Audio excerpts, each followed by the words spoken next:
Now, at Target 12 investigators' exclusive blue card concerns.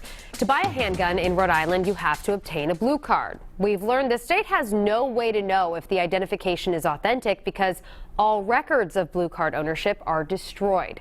We're taking a hard look at blue cards in the wake of the Westerly shootings. That case has once again raised questions about gun access to people who have a documented history of mental health issues. Target 12 investigator Tim White is here now with the details. This investigation began because we wanted to know if the Westerly shooting suspect had a blue card when he bought a handgun as required by law. That's when we were told the state had no idea.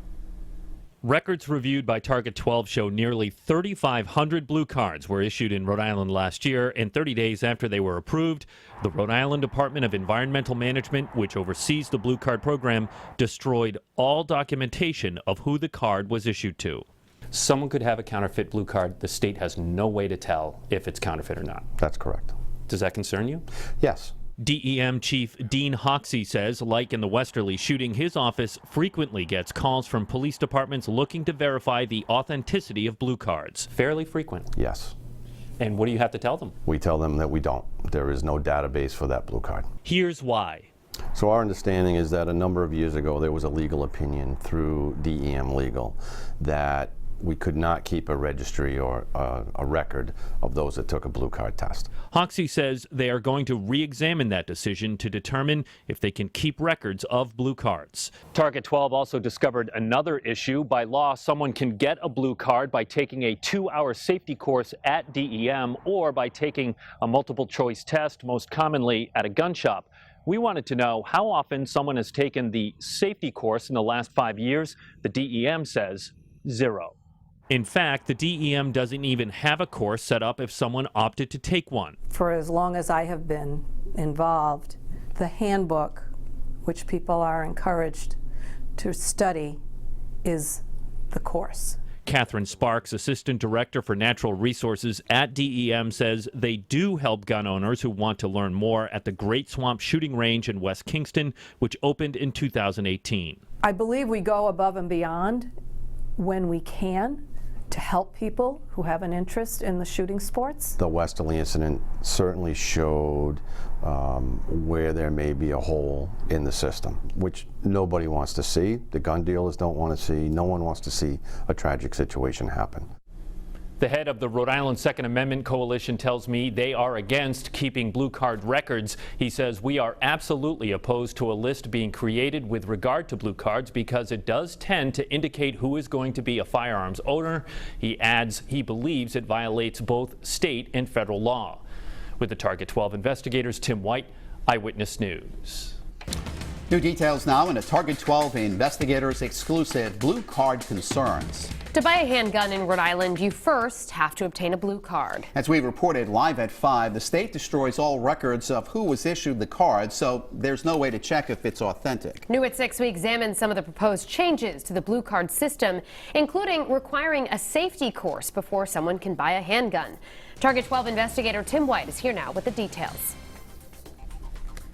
Target 12 found nearly 3,500 blue cards were issued in Rhode Island last year. In 30 days after they were approved, the state destroyed all documentation of who the card was issued to. In the wake of the Westerly shooting, state officials were unable to tell Target 12 if the suspected shooter had a valid blue card because of a Department of Environmental Management policy that prevents them from retaining records.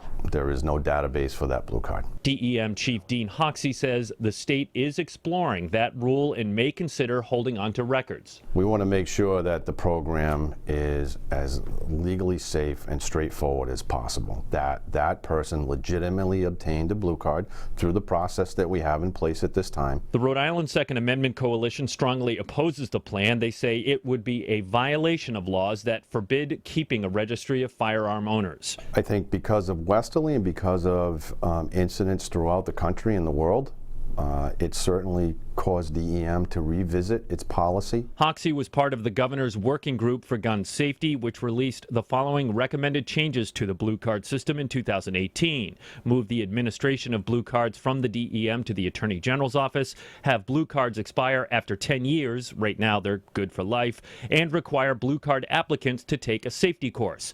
Right now, all blue card applicants take a multiple choice test, often given at a gun shop. I personally don't think that it's an undue burden on anyone that wants to obtain a blue card to actually show some proficiency with a firearm. State law gives blue card applicants the option of taking the test or a safety course, but Catherine Sparks, Assistant Director for Natural Resources at DEM, says no one has ever taken the course. The course is really the booklet. There is not a personal course that people go and attend like in a classroom.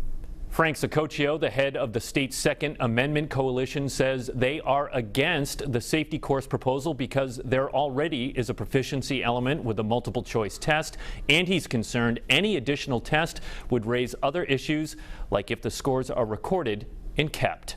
With the Target 12 investigators, Tim White, Eyewitness News.